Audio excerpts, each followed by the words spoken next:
Het wie wordt ik best nog wel een knappe dag maar flink wat zinnen. Ja, en als je dan weer omschucht op het alroende weekend, wie dat geweldig natuurlijk. Een volop simmerweekend, maar juist ik temperaturen bij ons tussen de 20 en 22 graden. En die simmer is nog net op. Wat? We hadden simmer oerslaan, dat is het gevoel. Maar die simmer komt nou nog. Wel, joen en vannacht komen ze op mist of tegentigste mist en dus een waarschuwing voor het verkeer. Temperaturen zomaar bij de halve 12 graden in op plakken met een graadje leger of heger. En dan de wind, zwak, krijgt 1 of 2 uit het zuidwesten mee. Morgen beginnen we met de kans op mist, daarna de bewolking en dan de zinnen.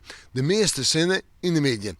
En dan komen ze op een buiken of een licht buiken vanuit het Maatsee net hier dan uitsluiten, maar dat zou dan in de moment niet wezen. Maar dat stelt net vol voor, dus ik had net al. En dan de temperaturen morgen, zo om bij de jontje, 20 graden hinnen. En de wind zwak, matig, komt uit west-noordwest waai. Ja, in de nacht op een nij komen ze op mist en dan het vooruitzocht. Simmerwaar, want op Waasje is dan 21 graden met flink wat zinnen.